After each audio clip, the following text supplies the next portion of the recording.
창세기 24장. 아브라함은 이제 나이 많은 노인이 되었다. 주께서는 아브라함이 하는 일마다 복을 내려주셨다. 하루는 아브라함이 집안일을 맡아 하는 가장 나이 많은 종을 불러 말했다.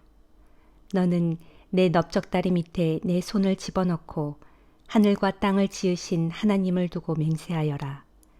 너는 내 며느리감을 내가 살고 있는 이곳 가나안 사람들의 딸들 중에서 고르지 않겠다고 맹세하라. 너는 내 고향, 내 피부치들이 사는 곳으로 가라. 거기서 내 아들 이삭의 신부감을 골라 데려오너라. 그 종이 아브라함에게 물었다. 만약 그 여인이 저를 따라 이 땅으로 오지 않겠다고 하면 저는 어찌해야 합니까? 그때에는 제가 도련님을 주인님의 고향으로 데려가야 합니까? 아브라함이 대답했다. 너는 내 아들을 그리로 다시 데려가지는 말라. 하늘에 계시는 주 하나님께서 내게 내 아버지가 사시던 곳 내 피부치들의 땅에서 떠나라고 이르셨다. 그리고 나에게 맹세하시기를 이 땅을 내 후손에게 주시겠다고 하셨다. 하나님께서는 너보다 앞서 천사를 보내셔서 네가 거기에서 내 아들의 신부감을 데려올 수 있게 해주실 것이다. 혹시라도 그 여인이 너를 따라오려고 하지 않으면 너는 내가 한 맹세를 지키지 않아도 된다. 너는 내 아들을 그곳으로 데려갈 생각은 절대로 하지 말라. 종은 주인 아브라함의 넓적다리 밑에 손을 집어넣고 아브라함이 시키는 대로 다 하겠다고 맹세했다. 종은 주인이 보내는 온갖 선물들을 낙타 10마리에 나누어 싣고 길을 떠났다. 그는 북부 메소포타미아의 한 성읍에 이르렀다. 그곳은 나홀이 살고 있는 성읍이었다. 종은 성읍 밖에 있는 우물가에서 낙타를 쉬게 했다. 때는 동네 안악들이 우물로 물을 기르러 오는 저녁 무렵이었다. 종은 하나님께 기도드렸다. 저의 주인 아브라함이 섬기시는 주 하나님, 오늘 이 몸이 찾아온 목적을 잘 이룰 수 있도록 도와주소서. 저의 주인 아브라함에게 은총을 베풀어 주소서. 저는 지금 여기 우물가에 서 있습니다. 마을의 처녀들이 이제 물을 기르러 나올 것입니다. 저는 그 중 한 처녀에게 이렇게 말하겠습니다. 물동이를 기울여 제가 물을 좀 마시게 해주시겠소? 그때 그녀가 예 어르신의 낙타에게도 제가 물을 먹이겠어요 하고 말한다면 저는 그 처녀가 바로 하나님께서 정하신 주의 종 이삭의 짝인 줄로 알겠습니다. 이런 일이 일어난다면 저는 하나님께서 저의 주인께 은총을 베푸신 것으로 알겠습니다. 종이 기도를 채 마치기도 전에 리브가가 어깨에 물동이를 메고 우물가로 나왔다. 리브가는 아브라함의 동생 나홀과 그의 아내 밀가 사이에서 태어난 부두엘의 딸이었다. 리브가는 지금껏 어떤 남자도 사귄 적이 없는 매우 아리따운 처녀였다. 그녀가 우물로 내려가서 물동이에 물을 가득 채워 올라오자 종이 달려가 리브가에게 말했다. 물동이에 물을 좀 얻어 마실 수 있겠소? 리브가가 대답했다.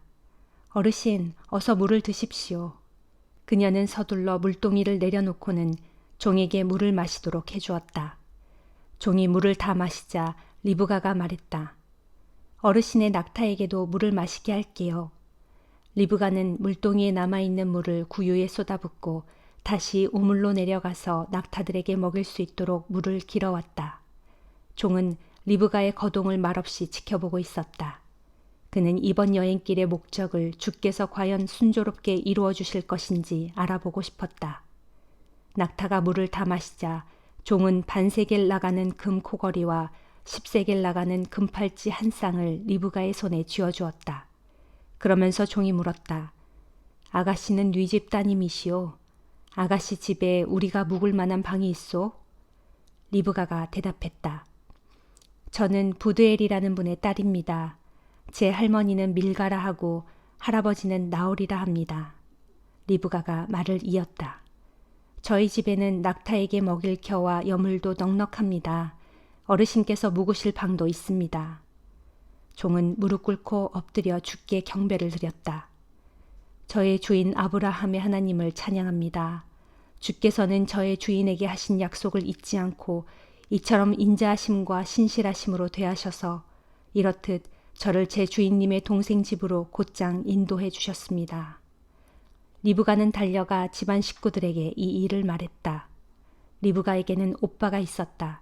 그의 이름은 라반이었다. 라반이 우물가에 있는 그 사람에게로 달려갔다.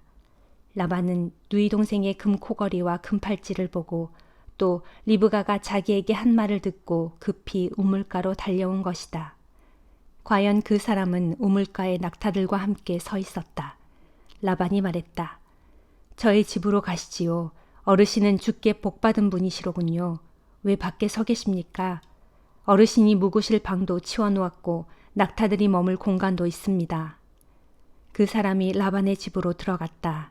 라반은 낙타의 짐을 부리고 낙타에게 겨와 여물을 주었다. 라반은 그 사람의 일행에게 발 씻을 물도 가져다 주었다. 그런 후에 라반은 음식상을 차려서 내왔다. 그러자 그 사람이 입을 열었다. 저는 제가 여기에 온 목적을 당신께 말씀드리기 전에는 먹을 수 없습니다. 라반이 말했다. 그러시다면 어서 말씀하시지요. 그 사람이 말했다. 저는 아브라함의 종입니다. 주께서 저의 주인에게 큰 복을 내려주셔서 제 주인은 큰 부자가 되셨습니다. 저의 주인은 양떼와 소떼, 은과 금, 남종과 여종, 낙타와 나귀 등 많은 재물을 소유하고 계십니다. 주인 마님이신 사라는 늙음하게 아들을 낳으셨습니다. 저의 주인 어른께서는 그 아드님께 모든 재산을 물려주셨습니다. 주인 어른께서는 저에게 맹세를 하라면서 말씀하셨습니다. 너는 내 아들의 신부감을 구해오되 내가 지금 살고 있는 가나안 사람들의 딸들 가운데서는 고르지 말라. 너는 내 아버지의 집, 내 피부치들이 사는 곳으로 가서 거기에서 내 아들과 혼인할 처녀를 데려와라. 그래서 제가 주인 어른께 말씀드렸지요. 만약 그 여인이 저를 따라오지 않겠다고 하면 저는 어찌해야 할까요? 주인 어른께서는 제게 말씀하셨습니다. 내가 섬기는 주께서 천사를 너와 함께 보내셔서 내 앞길을 열어주실 것이다. 너는 아무 걱정하지 말고 내 피부치들이 사는 곳, 내 아버지의 집으로 가서 내 아들의 신부감을 데려오너라. 내가 내 친척들에게 가기만 하면 너는 내 할 바를 다 한 것이다. 그 친척들이 딸을 내주지 않는다면 너는 내가 한 맹세를 지키지 않아도 된다. 그래서 저는 오늘 이 동네 우물에 이르러 주께 기도를 드렸습니다. 저의 주인 아브라함이 섬기시는 주 하나님, 오늘 이 몸이 이곳으로 찾아온 목적을 잘 이룰 수 있도록 도와주소서. 주께서 길을 열어주소서. 저는 지금 우물가에 서 있습니다. 그 처녀가 물을 기르러 오면 저는 이렇게 말하겠습니다. 그 물동이에서 제가 물을 좀 마시게 해주시오. 그때 그 처녀가 예, 어르신의 낙타에게도 제가 물을 먹이겠어요 하고 말한다면 그 처녀가 바로 제 주인님의 아드님을 위해 주께서 정하신 짝인 줄로 알겠습니다. 제가 마음속으로 기도를 채 마치기도 전에 리브가 아가씨가 어깨에 물동이를 이고 다가왔습니다. 그리고 아가씨는 우물로 내려가 물을 길었습니다. 그때 제가 아가씨에게 물 좀 마실 수 있겠소? 하고 부탁했습니다. 그러자 아가씨는 서둘러 물동이를 내려놓더니 저더러 어서 마시라고 하더군요. 그러면서 아가씨는 제 낙타들에게도 물을 마시게 하겠다면서 물을 더 길어와서 제 낙타들에게도 물을 마시게 했습니다. 그래서 제가 아가씨는 네 집 따님이시오 하고 물어보았지요. 그랬더니 아가씨는 부두엘이라는 분의 딸이고 할머니는 밀가이며 할아버지는 나홀이라고 대답하더군요. 그래서 저는 아가씨에게 금코걸이를 달아주고 손에 금팔찌를 끼워주었습니다. 저는 머리 숙여 주께 경배드리고 저의 주인 어른께서 섬기시는 하나님을 찬양했습니다. 하나님께서는 이렇듯 저를 바른 길로 인도하셔서 제 주인님 동생의 손녀딸을 도련님의 신부감으로 데려갈 수 있게 해주셨습니다. 그러니 이제 어르신들께서는 제 주인 어른의 뜻을 받아주실 것인지 그 여부를 말씀해 주십시오. 어르신들께서 제게 예, 아니오를 분명히 말씀해 주셔야 저도 어떻게 행할지를 결정할 수 있습니다. 라반과 부두엘이 대답했다. 이 모두가 주께서 진행해 오신 일입니다.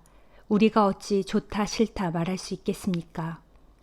리브가가 여기에 있으니 이 아이를 데려가십시오.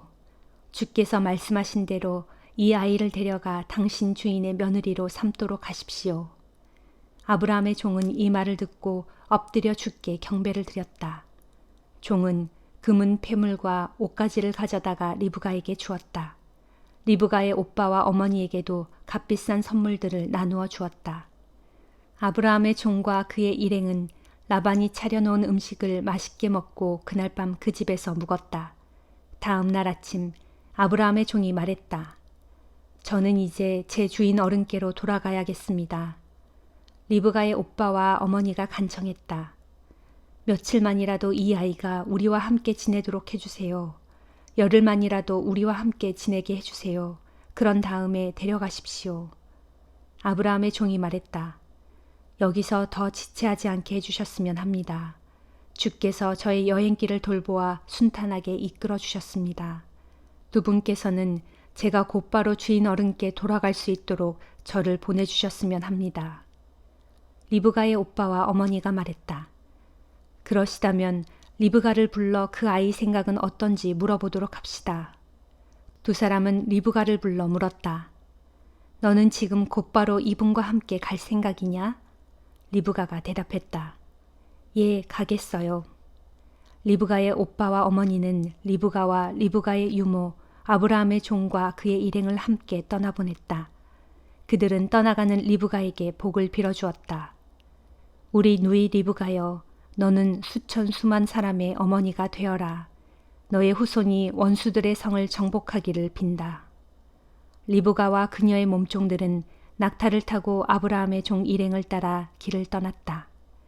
그때 이삭은 브엘, 라헬, 로이를 떠나 가나안 남부 지역에서 살고 있었다. 어느 날 저녁 무렵 이삭은 묵상도 할 겸 들판에 산책을 하러 나왔다가 한 무리의 낙타떼가 다가오는 것을 보았다. 리브가가 고개를 들어 이삭을 보고는 낙타에서 내렸다. 리브가가 아브라함의 종에게 물었다. 저 들판에서 우리 쪽으로 오고 있는 분은 누군지요? 종이 대답했다. 예, 제 주인님의 아드님이십니다. 그러자 리브가는 너울을 꺼내 얼굴을 가렸다. 아브라함의 종은 이삭에게 이제까지의 일을 상세히 이야기했다. 이삭은 리브가를 맞아 어머니 사라가 살던 장막 안으로 데리고 들어가 자신의 아내로 삼고 그녀를 사랑했다. 이삭은 어머니를 여의고 울적했던 마음을 리브가로 인해 달랠 수 있었다. 마태복음 23장. 그때에 예수께서 제자들과 무리들에게 말씀하셨다. 율법 교사들과 바리새파 사람들이 모세의 자리에 앉아 있습니다.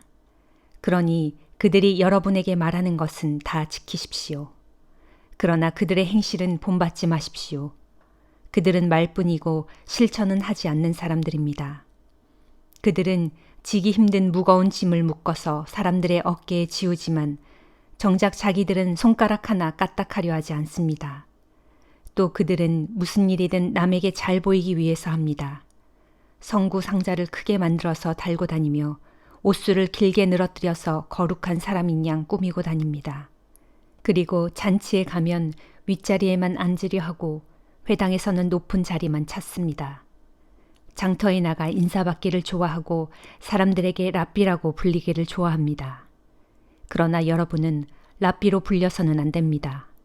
오직 하나님만이 여러분의 랍비이시고 여러분은 모두가 형제들이기 때문입니다. 또 이 세상에 있는 누구도 아버지라고 부르지 마십시오. 여러분의 아버지는 하늘에 계신 하나님 한 분뿐이십니다. 또 여러분은 지도자라고 불려서도 안 됩니다. 여러분의 지도자는 그리스도 한 분뿐이십니다. 여러분 가운데 가장 큰 자는 자기를 낮추어 남을 섬기는 사람입니다. 누구든지 자기를 높이는 사람은 낮아지고 자기를 낮추는 사람은 높아질 것입니다. 바리새파 사람들과 율법 교사들아, 너희에게 화가 있을 것이다. 이 위선자들아, 너희는 하늘나라의 문을 가로막고 서서 너희 자신도 들어가지 않고 다른 사람도 못 들어가게 하고 있다.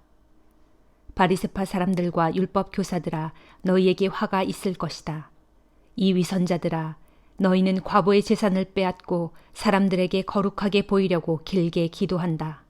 그러므로 너희는 더욱 무서운 심판을 받게 될 것이다. 바리새파 사람들과 율법 교사들아, 너희에게 화가 있을 것이다.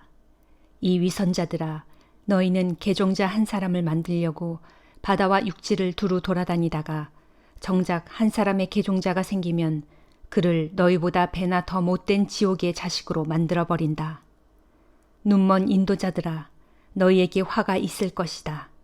너희는 말하기를 성전을 두고 한 맹세는 지키지 않아도 그만이지만 성전에 황금을 두고 한 맹세는 반드시 지켜야 한다라고 가르친다.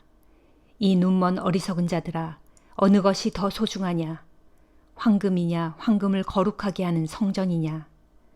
또 너희는 말하기를 제단을 두고 한 맹세는 지키지 않아도 그만이지만 제단에 있는 제물을 두고 한 맹세는 반드시 지켜야 한다라고 가르친다. 이 눈먼 자들아, 어느 것이 더 소중하냐? 제물이냐, 제물을 거룩하게 하는 제단이냐? 제단을 두고 하는 맹세는 제단뿐만 아니라 그 위에 있는 모든 것을 두고 하는 맹세이고, 성전을 두고 하는 맹세는 성전뿐만 아니라 그 안에 사시는 분을 두고 하는 맹세가 아니냐? 그리고 너희가 하늘을 두고 한 맹세는 하나님의 보좌와 그 위에 앉으신 분을 두고 한 맹세가 아니냐? 바리새파 사람들과 율법 교사들아, 너희에게 화가 있을 것이다. 이 위선자들아, 너희는 박하와 회양과 근체의 11조는 챙겨 바치면서도 정의와 자비와 믿음 같은 율법의 더 소중한 요소들은 무시한다. 물론 11조도 바쳐야 하지만 그보다 더 중요한 일을 결코 소홀히 해서는 안 된다. 눈먼 인도자들아, 너희가 하루살이는 걸러내면서도 낙타는 통째로 꿀꺽 삼키는구나. 바리새파 사람들과 율법 교사들아, 너희에게 화가 있을 것이다. 이 위선자들아, 너희가 잔과 접시의 겉은 깨끗이 닦아놓지만 그 속은 방탕과 탐욕으로 온통 더럽혀져 있구나. 눈먼 바리새파 사람들아, 먼저 잔 속부터 깨끗이 닦아라. 그래야 겉도 깨끗해질 것이다. 바리새파 사람들과 율법 교사들아, 너희에게 화가 있을 것이다. 이 위선자들아, 너희는 아름답게 꾸며놓은 무덤과 같다. 겉은 좋아 보이지만 그 속에는 죽은 사람의 뼈와 썩은 것으로 가득 차 있다. 이와 같이 너희도 겉으로는 거룩한 사람처럼 보이지만 속에는 온갖 위선과 죄가 가득 차 있다. 바리새파 사람들과 율법 교사들아, 너희에게 화가 있을 것이다.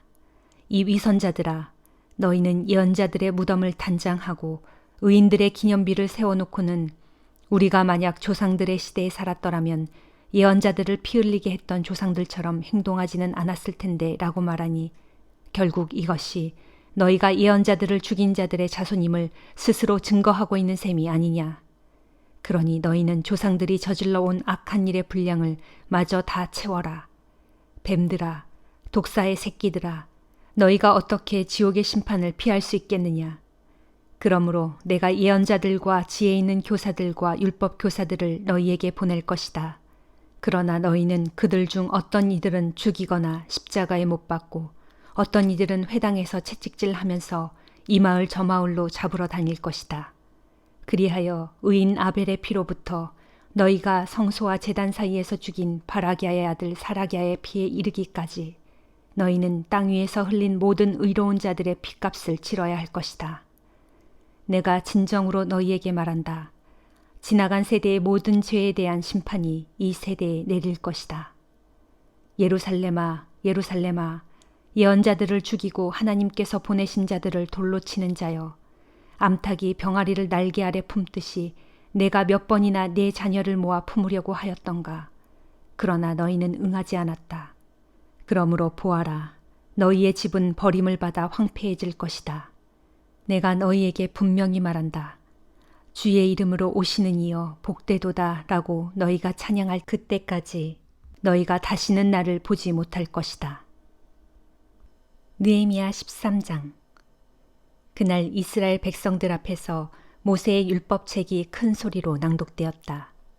그런데 그 율법책 속에는 암몬 사람이나 모압 사람은 영원히 하나님의 거룩한 백성들이 모이는 자리에 참가할 수가 없다는 규정이 있었다. 그 까닭은 이스라엘 백성들이 이집트를 탈출하여 여행할 때 그들이 이스라엘 백성들에게 먹을 것과 마실 물을 주기는커녕 오히려 점쟁이 발람을 매수하여 이스라엘 백성을 저주하게 했기 때문이었다.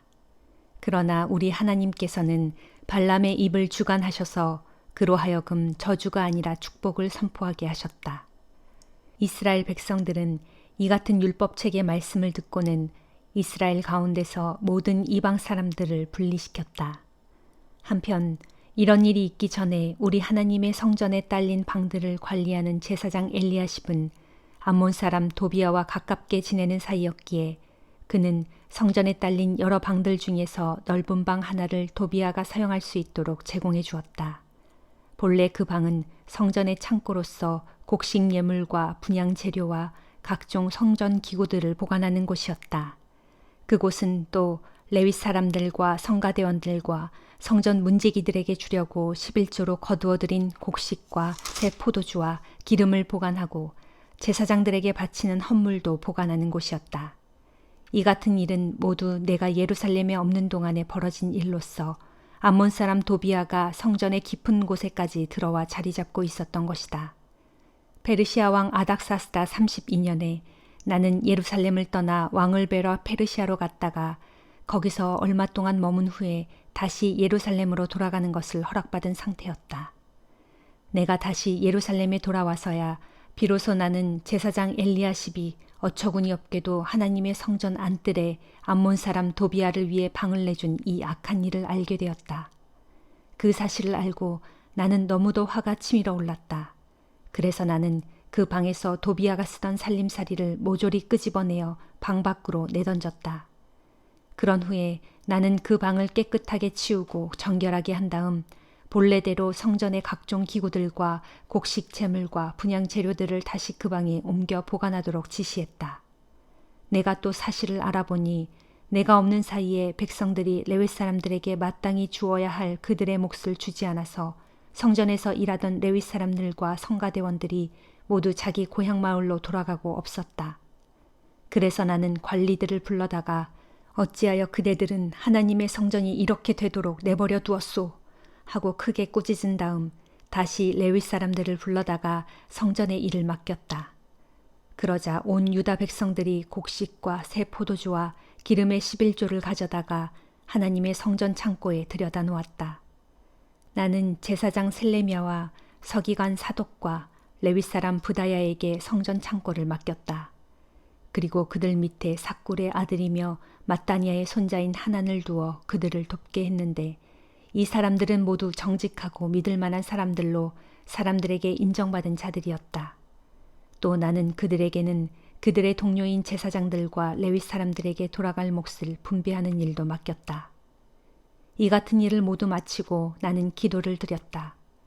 나의 하나님이시여, 제가 실행한 이 모든 일들을 기억해 주소서. 제가 하나님의 성전을 위해 그리고 그 성전에서 드려지는 예배를 위하여 정성을 다해 성실히 수행한 이 모든 일들을 잊지 마소서. 그 무렵 나는 유다 백성들이 안식일에도 포도주 틀에 올라가 포도를 밟는 일을 하고 또 나귀의 곡식이나 포도주 부대나 포도송이나 무화과 같은 짐을 지워 예루살렘으로 가지고 오는 것을 보고 안식일에는 그런 일을 하거나 또는 아무런 물건도 팔아서는 안 된다고 경고했다. 예루살렘 도성에는 두로 사람들도 살고 있었는데 이들은 물고기와 다른 상품들을 가져다가 안식일에도 유다 사람들과 예루살렘 주민들을 상대로 장사를 하였다. 그래서 나는 유다의 지도자들을 불러놓고 책망했다. 거룩한 안식일을 더럽히다니 그대들이 어떻게 이런 악한 일을 저지를 수가 있소. 여러분의 조상들이 바로 이 같은 죄를 지었기 때문에 우리 하나님께서 그토록 진노하셔서 큰 재앙을 우리와 우리의 이 도성에 내리셨던 것이 아니오. 그런데도 여러분은 오늘날에도 이렇게 안식일을 더럽히고 있으니 또다시 하나님의 두려운 진노를 불러들일 셈이오.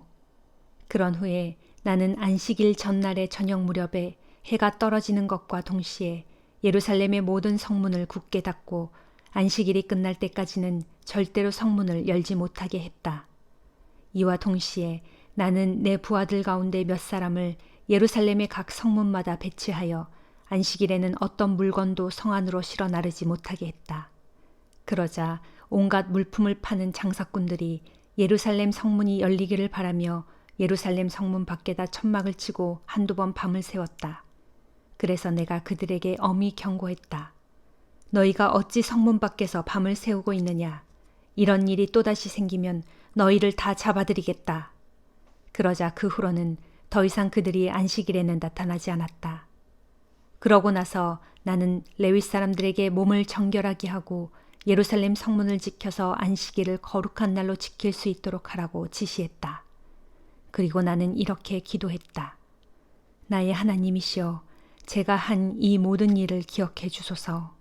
주의 크신 사랑으로 제게 자비를 베풀어 주소서. 그 무렵 나는 또 유다 사람들 가운데 이방 민족인 아스돈 여인과 암몬 여인과 모압 여인과 결혼한 이들이 있는 것을 알게 되었다. 또한 그들의 자녀들 가운데 절반 정도는 아스돈 말이나 다른 민족의 말은 해도 유다의 말은 할 줄 모른다는 것을 알게 되었다. 그래서 나는 그런 사람들을 불러다가 몹시 꾸짖었다. 나는 하도 분하고 어처구니가 없어서 그들 가운데 몇 사람은 때리기도 하고 머리털까지 잡아당겼다.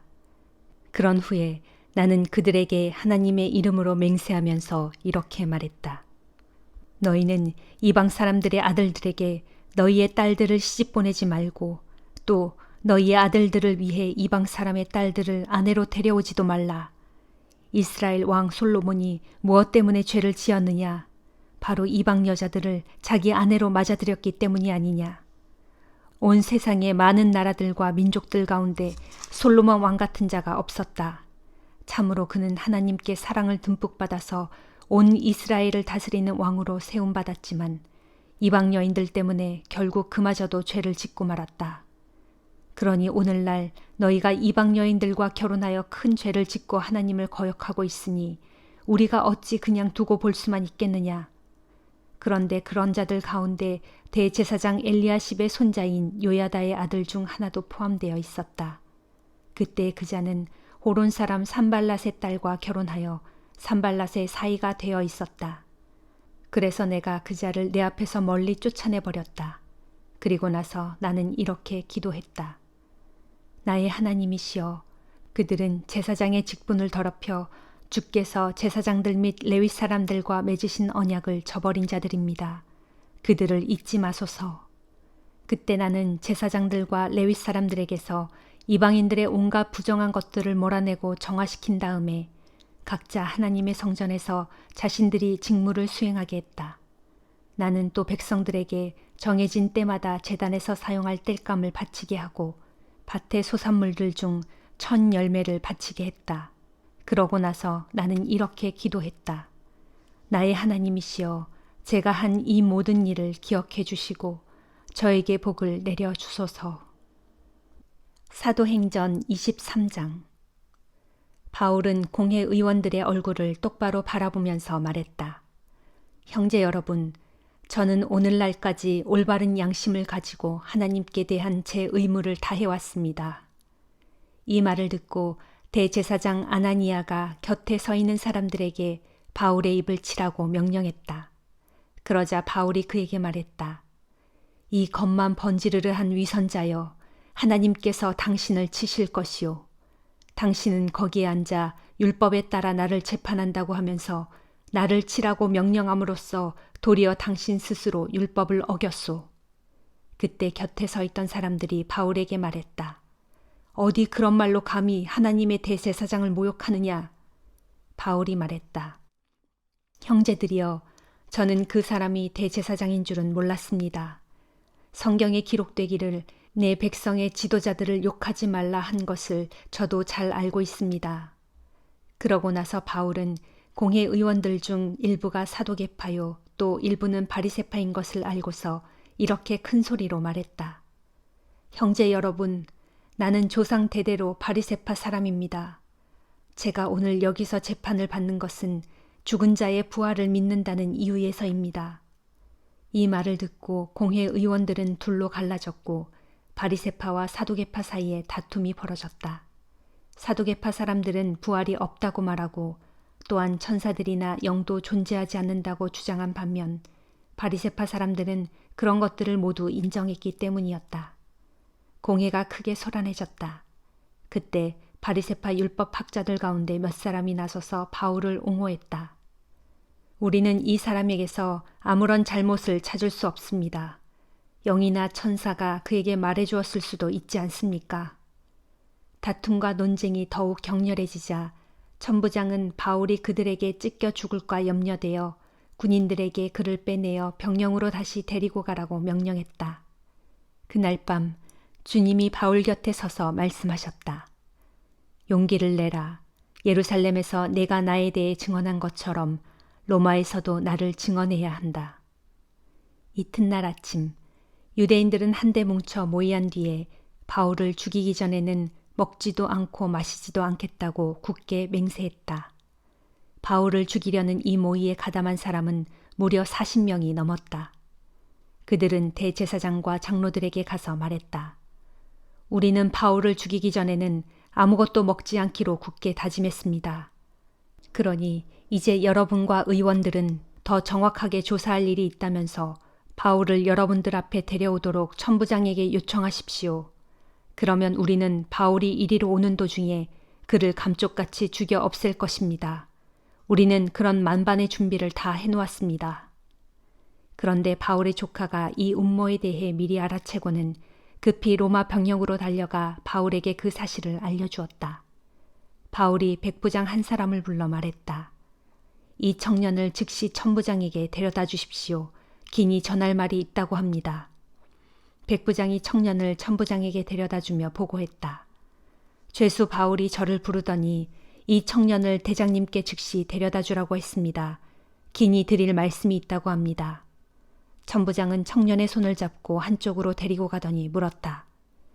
내게 긴히 전하겠다는 말이 무엇인가? 청년이 말했다. 유대인들이 대장님을 찾아와서 내일 바울을 한 번 더 공회 앞에 데리고 나와달라고 요구할 것입니다. 그들은 그렇게 요구하기로 공모했습니다.